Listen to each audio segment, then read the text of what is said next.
Malawi Brief. Bungwe la SEDED limene limasogozedwa ndi Namiwa komanso bungwe la HRDC limene limasogozedwa ndi Michael Kayiyatsa yadzudzula boma pokweza mtengo wa mafuta. Iwowa mukulankhula kwawo ati boma linasankha njira yolakwika imene imagwiritsa ntchito pogula mafutawa ndi zimenenso zapangisa kuti mafutawa akwere mtengo chonchi. Zambiri zili mu videoyi, tatiyeni tikhale limodzi. Pamene chinthu chikuchitika chimafuna chizitipangisa ife kusintha kapena kuzifunsa mafunso olimba. Ndiye msonkhano wathu lankhani uno tabwera ndi zinthu zingapo zimene tifuna tikambirane. Chinthu choyambirira cholena kuti dziko lino lili ndi malamulo ogulisa mafuta, kugulisa mafuta amayika chidwi kapena panayikidwa clause yonena kuti mitengo izikhala automatic pricing mechanism, kusonyeza kuti mafuta ngati kwina akwera kuno akwere, ngati kwina asika kuno asike. Ndiye ndanena kale kuti zifukwa zimene amene akunena nzomveka, kuli nkhondo ku Middle East, koma tinene pano kuchokera moona mtima kuti sizikuziwika kuti kuli nkhondo yoyitha liti. Ndiyenu ngati sizikuti nkhondo yoyitha liti, tiyembekezere kuti mafuta wazingokwerabe. Fa akakweranso zimene zachitike nzonena kuti amalawi ambiri masalary yawo kumalawi kuno ali ma 300-400,000. Ndiye zapezeka kuti munthu umagwira ntchito umachokera ukawale umagwira ntchito Capitol Hill, uzapezeka kuti transport yopitira ku ntchito izakwana 400,000, munthu umalipidwa 300,000 titani. Ndifake tanena kuti amalawi nthawi yakwana tiyeni tikambirane zinthu zolimba, zinthu zoona mtima kuti tikonze zinthu. Ndondomeko imeneyo ya automatic pricing mechanism panopa ikuoneka ngati yoyipa, ikuoneka ngati ingokomera boma kapena ingokomera mera, komanso imene imanika ikomera Malawi. Amene mukukumbukira bwino mu chaka cha 2020 ulamuliro wa Profesa Mutharika omwewa mafuta adasisidwa. Nkusisidwanso ndithu aliyense kumakwanisa kugula kufika pa 650. Kusonyeza kuti ndondomeko imene ikamagwira ntchito bwino imakomera mbali zonse, sikomera ogulisa okha, imakomeranso ogula mafuta. Chinthu china chonena kuti kagulidwe kwa mafuta Malawi muno ndi njira ziwiri. Open tender system imene ikugwiritsidwa ntchito pano, imene amalengeza kumera kunokuma kunena kuti tikufuna anthu atibweresere mafuta. Ndiye akatera anthu amapanga, amafusira, amapereka zikalata zawo kuti awapase. Ndondomeko ina imene tinayiona kumapeto kwa ulamuliro wa boma lapita lija inali la G2G, imene boma limakambirana ndi boma. Ndondomeko imene ndi imene amagwiritsa ntchito ku Kenya. Anzathu ku Mozambique anayitengera ndondomeko imene. So pano ndondomeko imene ubwino wake ndonena kuti mafuta aja amamvererako, komanso matha kukambirana, forex ikavuta amatha kupasani ngongole yotalikirapo yamasiku otalikirapo kuti mukusakasaka forex mwalipire makhala mugwiritsa ntchito mafuta aja. Nde boma litabwera lidapanga chiganizo kunena kuti G2G ayi, koma ife tipitisa patsogolo open tender system imene ili competitive. Imene ili competitive koma ndinene pano ndikuuze na Malawi kuti imakupindulira anthu ochepa amene ali mphamvu kwambiri. Chifukwa chokuti palita iliyonse imene mumagula mafuta amene amazira kunokuma pati ndalama za anthu andale. Ndibwereze pamenepo. Pa 1 lita iliyonse ya diesel ya petrol imene mukugula lero pali ndalama za anthu andale. Malinga ndi contract yo imene yachokera. Ubwino wake wa G2G mukayipanganso amapeza kuti omwewa akutibweresera makampani achina Gulf Energies yo ndi amene amapembedwa suti akhale ankhala pakati. So mafuta azibweresa bedi makampani omwewo, koma ubwino wake azibwerera kumusikirako. Chifukwa chokuti mukamakamba boma tuboma palibe wina nganene kuti munthu ndambweresa ndine. Koma lero ndifuna ndinene pano kuti mu boma lapita lija ndi boma ili anthu onse amene apasira ma contract amafuta pali ndalama za anthu andale. Tikuyankhula panozi ngati sizimvedwa, ngati sipachitidwa action, tizabwera naming and shaming chifukwa anthu oti kwadziwa. Ndiyenu sitingakhale ndi ndondomeko ena kuti lemeresa izitumikira anthu ochepa okha amalawi ochuluka akuvutika. Ayi, sizoona. Ndifake tanena pano kuti tiyeni tikonze zinthu. Kunokuma nkhani ya mavuto akunokuma adayamba kuyankhula ndi achakwera. Mwazikudabwisa kuti kuzafika lero palibe akuchita chidwi kuti aone kuti kunokuma nkotani. Chimozimozi kumera kuli nkhani ija ya 1.2 trillion mpaka na pano sikuchitikabe audit. Ndizikudabwisa kunena kuti amalawi eni yake ankanena ndipo adapanga vote kunena kuti anthu a MCP awo kachidwe kwawo kazitu sikugwizana nako boma linapita MCP. Ndifanya ni mukusungabe mpaka na lero anthu oti ananena kuti ndiolephera. Lero lomkumapanga ziganizo zowaphinja amalawi. Nkhani ina ndionena kuti popanga ziganizo TNT sinte chifukwa chokuti ziganizo zambiri zimapangidwa ndi anthu oti afuna kupindula pamwamba pa mavuto pa Malawi. Muziko anthu ena ake sasamala za munthu amapanga za iwo kusonyeza kuti mafuta watakwera kangapo watafika 15,000 20,000 pa lita iwo saonapo vuto. Ndiye ziganizo zimene zamapanganso ndi iwo zikuoneka ngati kuti ziganizo zofunikira kwambiri tikusira anthu ochepa, anthu ozikonda amene sasamala za anthu ovutika amene ali ochuluka m'Malawi muno. Nthawi yakwana kunena kuti papangidwe chiganizo chapaderadera mabungwe mwese ya boma, parliament, akuluakulu azamalonda tikhale pansi tiyang'ane chiyamati price build up. Ine ndifuna ndisindike pano kunena kuti sindikukhulupirira kuti ma contract amene amabweresa mafuta muno amanenereredwa kapena amakambirana mokomera Malawi ayi ndithu timaseva cartels. We are keeping system that enrich very few that are politically connected at the expense of the million voters and taxpayers. We cannot proceed like this. So ndimafuna ndisindike pano kuti sitinabwere pano kususana ndi zifukwa zokwezera mafuta andi ndifo kukondwa kuti Malawi nkhani ayilandira chifukwa akudziwa kuti mavuto achokera apa. Koma amene tikukamba za mavutowa tipezenso njira zokonzera chifukwa sizikuziwika kuti kodi nkhondoyo ku Middle East italiti ndiye kodi ingati kumapitirira mafuta kutipitirira kukweza nthawi yakwana kuti tiyang'ane kuti kodi pa price build up ndi chani chimene tingachosepa kuli ma levels pafupifupi 13 kodi singafike nthawi yona kuti popeza ma level omatumikira ife tomwe sitingapange kuomba nkota kubwera metabwerera apa pala anduna apa za chuma pala anduna apa za usifalisa nkhani apa pakala anduna za mphamvu za magesi apa pakala Kayiyatsa apo pakhala ndani tikale round table kunena kuti akuluakulu mafuta acha kamabwera mtengo timayikamo izi sitingakambirane ngati dziko kuti tibayi misakaye izi kuti mtengo kale kobe kudikira kucha kuti kodi kuthe bwanji chinsisi kapena kubisa kumene kumachitika pa kagulidwe kama mafuta kukupindulira anthu ochepa ndi anthu amenewo amapereka uphungu la kuika kwa asogoleri. Ndifakitana kuti pano pangati pakamata 7 days 8 days ngati zimene yankhula pano sizimvedwa tizabwera list kuti kampani yakuti anabweresa ndi auje amatenga ndalama zakuti aboma lapita boma la sobanoli awa akutengapo chakuti awa anabweresa kampani anabweresa makampani onse amene amayika amabweresa mafuta kuzera kunokuma kuli anthu amene anakwira pankono amene ndalama zotima alipirira mafuta amene timagula acha. So ngati mavuto abwera kholo sino ingati kuti likoperekeratu kwa ana aya kholo limene kalizipanga lizilandira likupanga absorb the shock kuteteza anthu enachi chifukwa tifune tisafune dziko lili pa umphawi kula Malawi ambiri akuvutika ndikupereka chisanzo cha anthu amene ali pa ntchito nanga amene sali pa ntchito chifukwa nchachiziwira kuti mafuta akakwera chilichonse chimakwera. Choncho ndimafuna ndisindike pano kuti nkhani tabwerera pano si nkhani unena kuti mafuta akwezedwa pa zifukwa zoti tusamveka ayi zifukwa nzomveka ati tikuthokoza Malawi chifukwa zomazimva mwazilandira komabe pali zina zoti ngati dziko tiyambe kukambirana muona mtima kuti tizikonze. Tisana sekulebe bwalo Comrade Mike Kayiyatsa, you may wish to say something. Yeah, zimwe kwambiri Comrade Sylvester ndimangofuna ningokambapo nkhani ya price stabilization fund.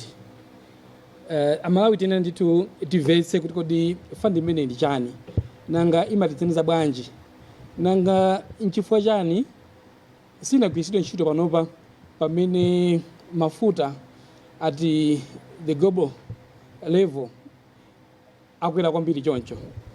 So price stabilization fund kamena kuti PSF ndi thumba lapadera lomwe amasunga ndi amera.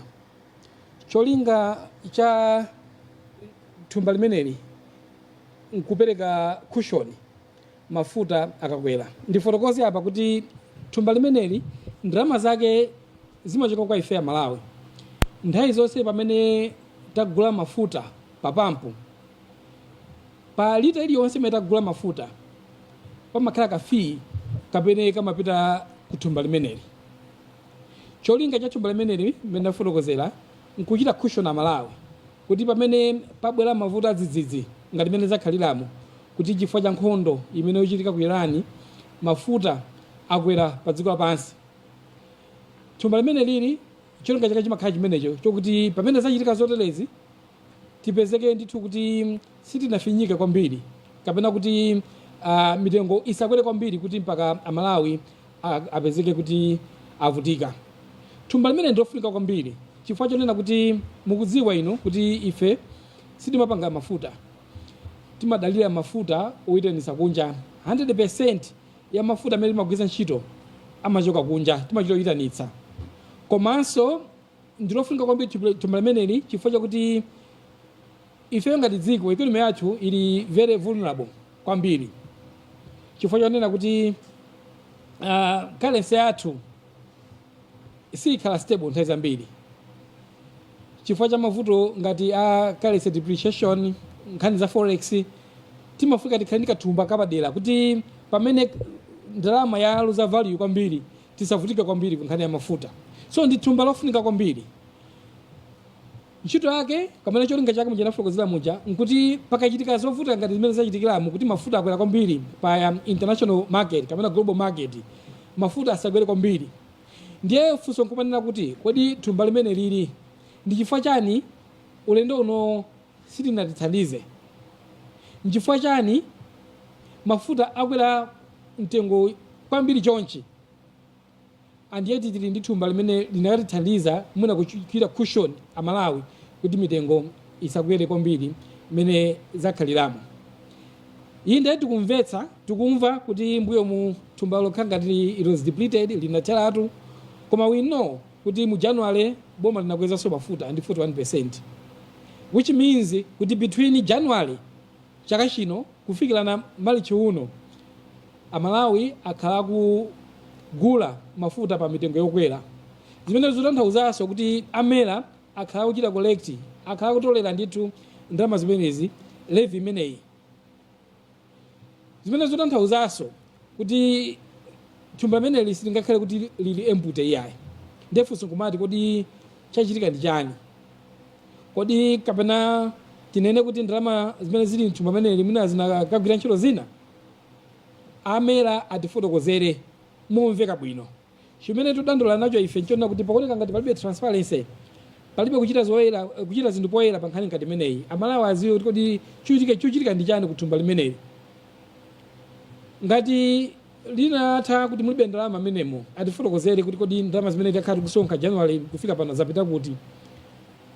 Komanso mpofunikira ndithu kuti mwina pakhale audit yomveka bwino.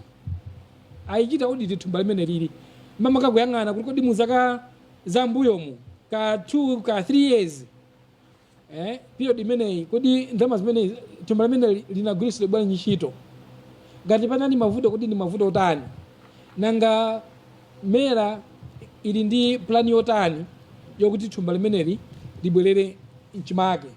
Ncholinga chakuti lizitithandiza lizichita save cholinga chimene linakhazikisidwira.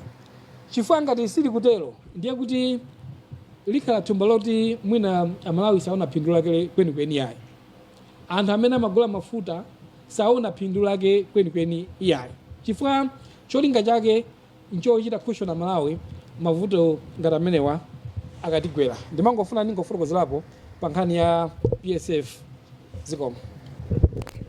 Zikomo kwambiri comrade, naona kuti mkakao chipulangete ndikupaseni mpata.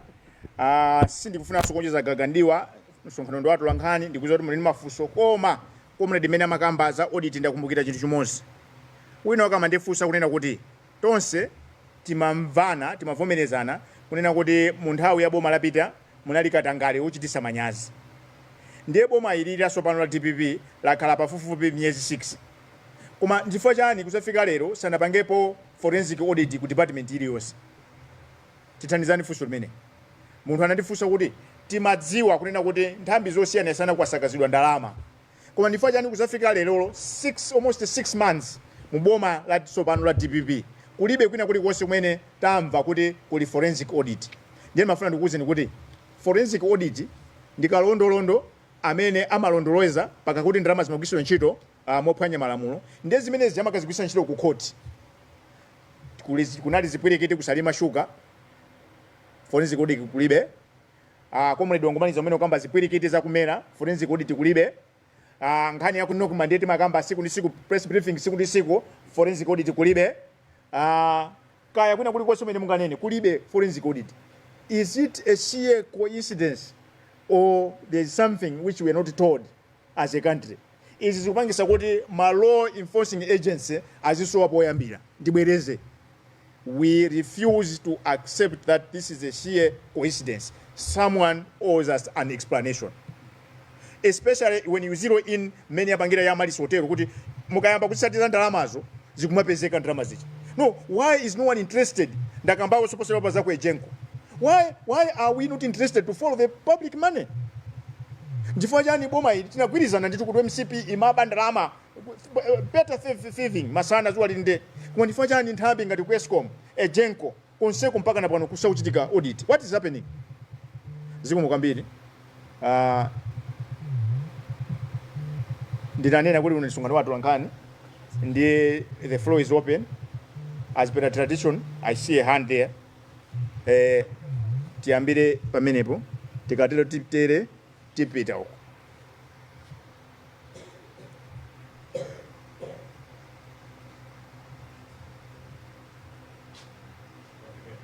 Joseph Marcis, Capital FM.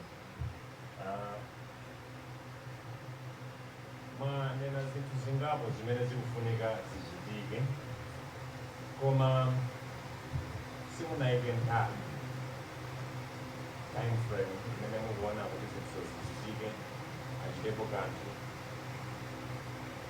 mayankhidwe achonchiwa amakhala ngati phokoso chabe muli ndi ndondomeko zokuti adindo amuwafunsaso pofika liti pa zimene mwapanga demand kuti zichitike chifukwa pakata yani sipakuoneka nthawi kupereka kwa adindo kuti achitepo kanthu mwanena za maleve kuti achotse achotekaye maleve ena We would like to believe these are zimene serious matters. zifuna zikachitika Yes. mafulani zetsefe pamene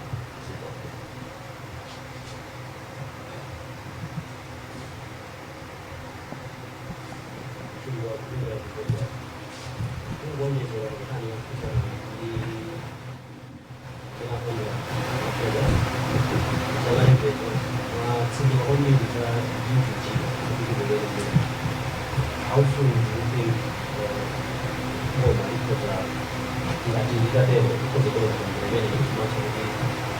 because the country will die. Of course, I am when I'm about to be when the management being abused. You know, I'm a movie. And of course, I'm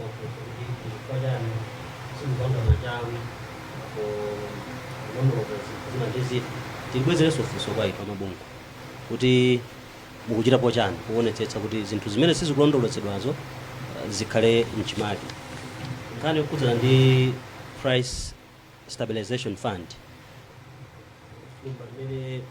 ena kuti kulibeko china chilichonse padakali pano tichite chani kuti tilibwenzeretse thumba limene.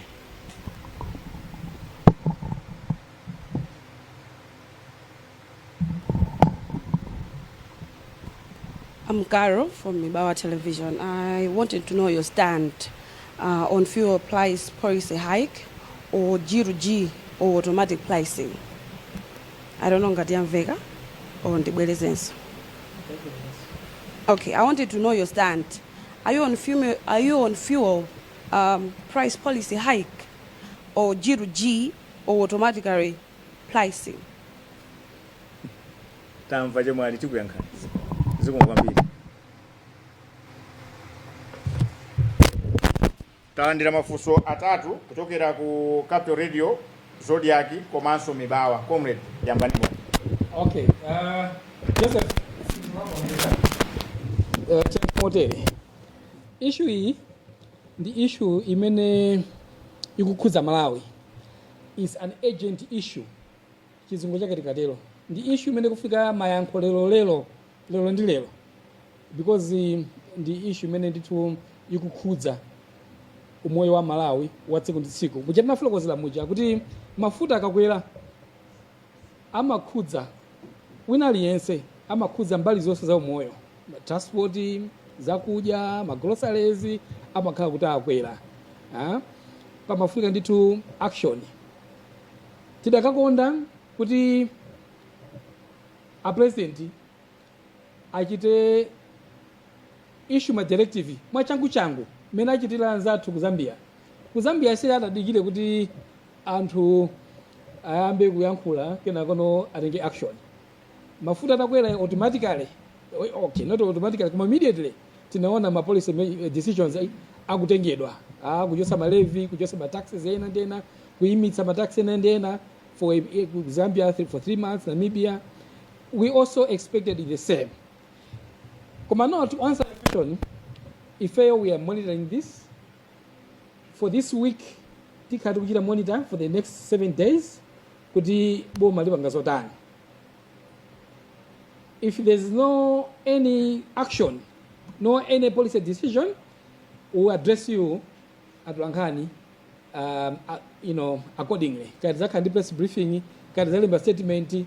Komano, we expect agent action. This is a matter of agency. Sitingati ya 21 days, this is something that needs to be done, immediately before you kuza umoyo wa Malawi.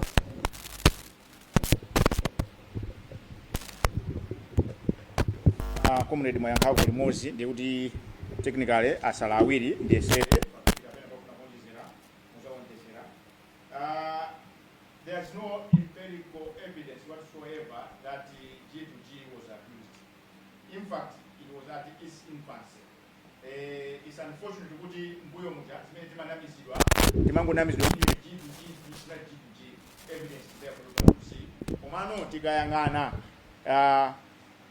kuti nkhasako. For democracy is about majority.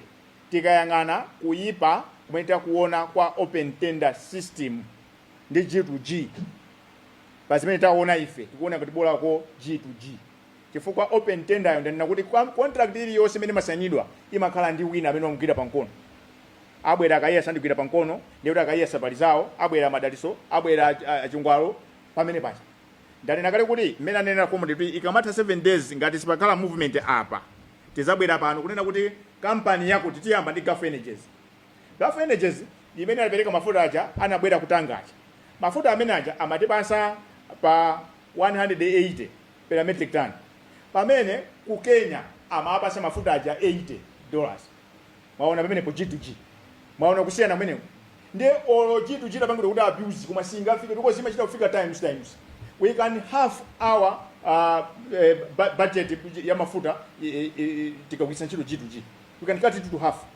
And we know ake malipiridwe amapereka kanthawi kakatali kwa basi 90 to 180 days kuti tilipire. Ndeni mafuta athu a forex ife njira yabwino imene kokhala imene tipange explore. Zikavuta tipange hybrid.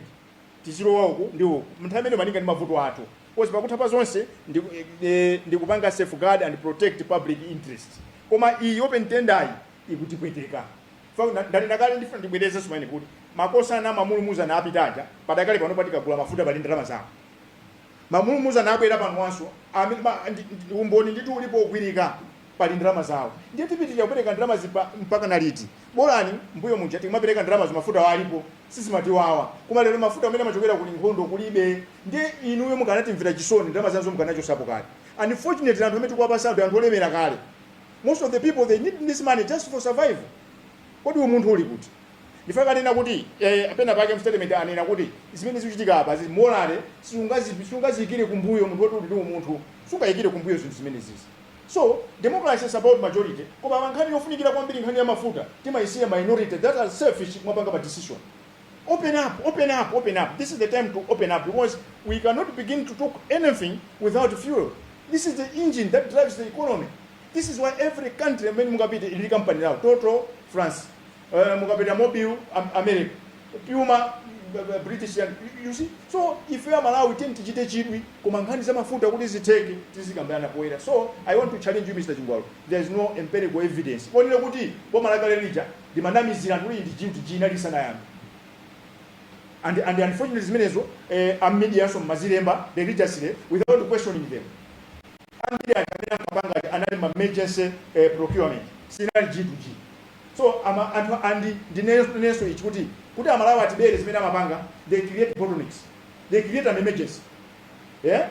Put a company to just a valid. And I no, we are in an emergency. Therefore, Tipangajani, single sourcing. tipanga restricted tender. These are the terms that have been used, legal terms that are in our procurement laws, they are used to squeeze us. Restricted tender and single sourcing. They are there in the law. They create a problem. Who doesn't have create a problem so much that they should benefit? They are turning this country into a feast at the expense of the misery of millions that are in majority. We cannot proceed like this.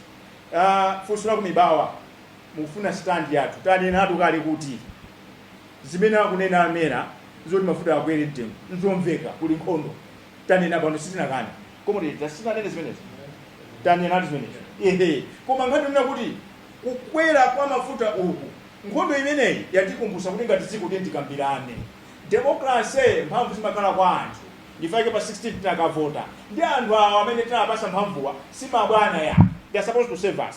Ndiye ife ndameta bwera pano pakuti mukutira mulina inde koma kukweza mafuta ngakale mukuyuza automatic pricing mechanism ifika siku nalake kunena kuti izafika pa equilibrium salary ya munthu izifanana ndi chani ndi transport ndiye sanafike kumeneko tiye ndikhale pansi. We are not headless chickens, we have got brains and this is democracy. This is why we are here kuna kuti ndiyambe kukambisana tipeze njira yona kuti adindo atitumikire moyenilira because they are leaders because we are here, you see.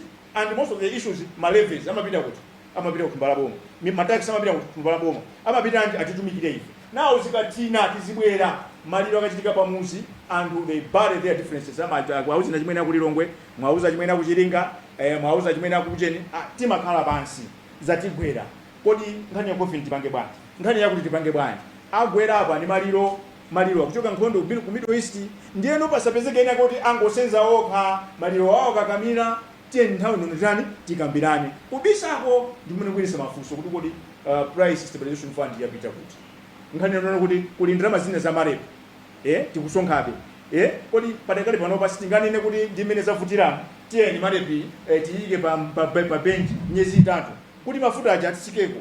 Mu statement mukaona akunena kuti mafuta aja akabwera ngati mete maitanisa chilichonse chimene chimapangisa mtengo chakufike uko ndi topotopo zimene boma limayika apo. Pali zinthu zambirimbiri zimene zimakhala kuti pa 100 kwa cheri yonse 30 kwa chimakhala kupita kuboma. Kodi zatinamu sifutu la boma sifutu lanu ndi vuto la nkhondo pene kuchulira zinthu sitingakhale pansi kuzana kuti akuluakulu ndiyete kachosa chakuti result yake ndi imene ndi democracy zimene tikufuna anene ma implications zimene zingateke when we begin an honest and candid discussion. Kumaso ogulawo akhale transparent. Ndikuba kuti ndakuyankha zimu kwambiri. For limodzi lomaliza you don't have you want to add? Okay. Okay. No. Yeah, comrade wafulokoza kwambiri Sylvester. Nkhani ndionena kuti mukang'ana the way nkhani ili magawo awiri. Pali mbali ina mitengo ya mafuta we have no control. Mafuta tukugula kuchoka kunja. Koma pali gawo linanso loti we have control. So mbali imene tili control ndi ya taxes, ya levy ndi zina zoterezo. Imene we can control.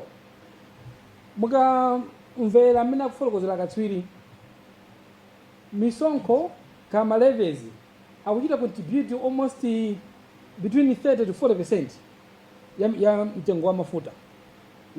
Kusonza kuti boma litapanga chiganizo kuti maleve nawa awachite suspend kandi malebu mena nene lanzanga kaya ndi road levy ija mtengo wa mafuta ngotokutsika tingwerekeza kuti mwina 20% achosa mafuta amene malevies iwo by 20% ndio kuti mafuta atsika ndithu amalawi apeza relief.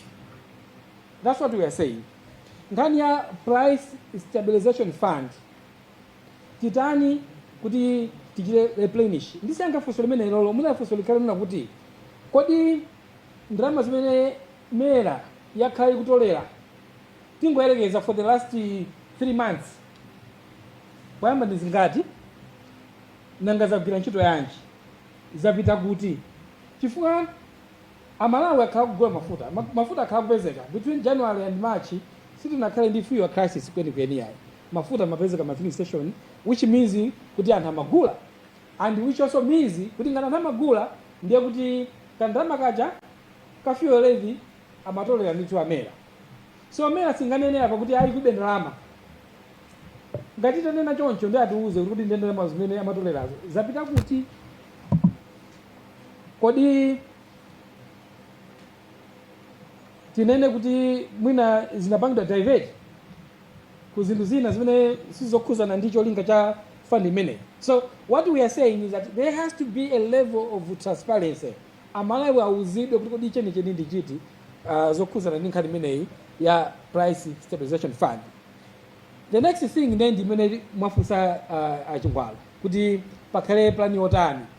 Apapa plan ichokera kumera atiuze kuti kodi plan yawo ikhala yotani kuti fund imeneyo ipangidwe rebuild. Ma reserves apangidwe ndama zimene zizamu fund imeneyo tichita rebuild this fund. Plan imeneyo ichoke kumera ichoke kuboma, and that's why we are saying kuti mera tukuipa nthawi kuti itiuze kuti what is their plan in terms of rebuilding this fund.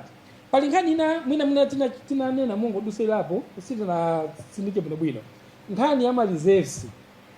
Akuluakulu nkhani ya mafuta kukela mtengo ikubweresanso mafunso kuti kodi management yathu ya ma reserves ikuyenda bwanji, chifukwa pamene mafuta akupezeka ole pamene mafuta akupezeka pa mitengo yomverera imene ndimene makhala nthawi yokuti boma ligule mafuta ochuluka ndikuyika mu reserve kunenera pamawa kuti if the rainy day comes tisachita kuvutika amene tavutikiramo. Komano nawo nkhani ya reserve ikuoneka ngati sikubwera. We demand an explanation kuti kodi kuma reserves kuli bwanji kumeneko. Panali nkhani ina, of course aiyankha position yathu. I don't think I need to go back. I think ifunso mene anafusa akara.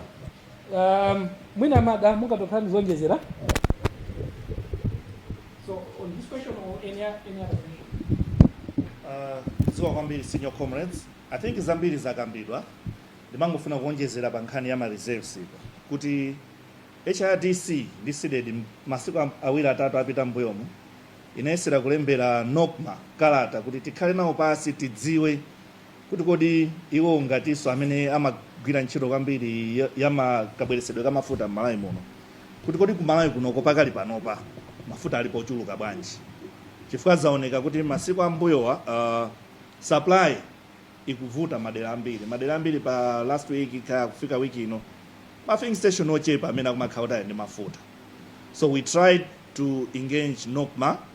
Unfortunately sikunabwere yankho limodzi. So nthawi ina zimadabwisa kuti ukazakhala kuti ufuna kufufuza chinthu kuma mabungwe ngati maofesi akuluakulu ngati amene wangati sakuyankha ndi pamene umayamba nokumazifunsa mafunso kuti koma kumene kuzili bwinobwino akuopa chani. So tapempha NOCMA Amalawi afunika adziwe, tapempha amera mene akunenera azinzanga NOCMA mera mwauza Amalawi pakali pano adzikhozekera adziwa kuti mafuta tili nawo kapena tilibe.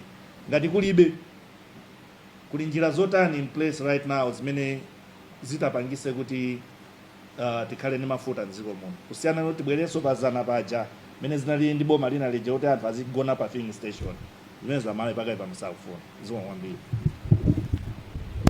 Nkhani ya ma reserves iyi atikumbusanso chinthu china kuti tili ndi lamulo la blending ya petrol limene manena kuti gawo lililonse la petrol akabwera tikagula kuchokera kunja kucha timayeneka zisukunula ndi 20% ndi ethanol. Kumalawi kunoti ndi ethanol chifukwa cha ulimi wa nzimbe, tili ndi ethico kudwangwa ndi tili ndi presken kuchikwawa. Ndiyeno tikakhala kuti takhazikika mafuta chakulidwe mwachilungamo amayeneka kuti tiziwe kuti at what point in time amapanga blend. Nanga akapanga blend popeza 20% ndi figure yayikulu kodi imapanga reflect iso pa pump price. So Malemu Bingu adapanga chiganizo kuti timange ma strategic grain reserves kuopa zinthu ngati zochitika ngati izizi, and if I stand to be corrected amayeneka kukhandi capacity ya 30 days almost 1 month. So mukayang'anisisa akanakhala kuti kumene kuja mafuta adaliko ndiye nkhondo iyi sikuti yatha 30 yatha mwezi ayi bwezi zitatenga nthawi. Ndifanena kuti usapanga zinthu poyera kumera ndi kunokuma kukupangisa kuti Amalawi azivutika. And zomvesa chisoni tuna kuti dziko lonse timaoneka helpless because kumunoku makwanthu yamba kudandaula kale koma chifukwa kuti anthu ena akupindula akumakhala chete kumayang'anirira zinthu zikuwonongeka kuwonongeka kumene kupangisa kuti iyo panga blend ndi lamulo labwino koma silikuzoti limagwira ntchito koma siligwira ntchito ifano alimo Malawi muno oti kanakhoza matani kumapepo kusirako ndifake nasala maono nimukonze comrade kuti mafuta 100% amachokera kunja akufika 100% voti ma reserves sitikuwagwirisa ntchito ozi mafuta akamapita ku reserve kuja ndikumene makhala ndi mwayi owapanga blend koma mafuta timapanga hand to mouth akumangochokera kuja kumangobwera ma filling station mu sitimakhala ndi mwayi oti apange blend komanso sitimaona kuti mafuta aoda ayezedwa fa kulinkhani inanso kulinkhani ina mu August 2025 bill ya mafuta pa mwezi inakwera kuchokera pa 50 million liters kufika pa 81 million liters palibe anachita chidwi. This is a serious matter. Fa chuma mene chimafutira mnthawi ya MCP cha simunganene kuti anthu ena anagula magalimoto ochuluka choncho kuti mafuta wamapita kuti ndiye chikalata china chinalembedwa mu November kuchokera kunokuma akunena kuti bill ye mu November ngati simu October inali pa 65 million liters zimene zisina kuchidwi komanso Malawi sina kuchidwi yafika nthawi gentlemen kuonyezera pa nkhani za ndale ndi za mpira ndi zina za zisembwere makamba zija we should get serious kwa kamba zinthu za mafuta tisifunsa mafunso kuti why the deviation chikusintha ndi chani chikuchisa ndi chani mafuta ambiri Malawi muno samabwera timangonamizidwa chisanzo chija cha contract cha takamba ija yako ejenko ija papepa amataona kuti mafuta akubwera mafuta sakubwera tikuchizizwa zimenezo so paja ndanena kuti tikhazikisa movement posachedwa apa yoteteza migodi limene tizabwera sura zakambirane koma ndimangofuna kuti tingouzana kuti tili ntchito yakulu yoteteza zinthu zathu mziko muno ntchitoyi siya munthu mmodzi amene muli ndi mauthenga mutikhulupirire mutipase naming and shaming ija imathandiza zikomo kwambiri kupita kuti mafunso tawayankha unless there is something pending we don't have all the time on earth I think mutilole tilekere pano kapena alipo wina akakuona kuti apita ndi funso kumeneko musakaname kuti anathawa mafunso muli ndi funso bwerani apa musakanama kuti CDD HRDC athawa mafunso ife sithawa mafunso mutenge microphone awiri osewa zuba ine ndi Aspol Musa nachoka ku TV Islam funso langa lifa lichokere ponena kuti ngati sindikulakwisa pa 12 February 2025 press briefing yanu inakhuzana ndi izi za G2G kuti ndi ndondomeko imene simapindulira dziko la Malawi ndipo kuti ichosedwe lero ndimene mukukanga ndi mukuyipatsanso ka credit kuti muna mwake ili bwino mafotokozo nena kuti imagwiritsidwa ngati ndi G2G koma sinali G2G so funso lani lifa libwe kunena kuti mwaziwa liti kuti G2G imene mumadana nayo padzana che sinali ndi G2G eni chakuzindikirisani ndi chani unless mwina ngaza sintha koma my memory does not betray me mwina funso limenelo lizabwere press briefing ina mukabwerese audio kapena mukabwerese statement imene tinakamba zimenezo I'm getting tempted kunena kuti it's just a waste of time kuti tizipanga I'm sorry I'm at pains next press briefing mukabwerese evidence to justify your question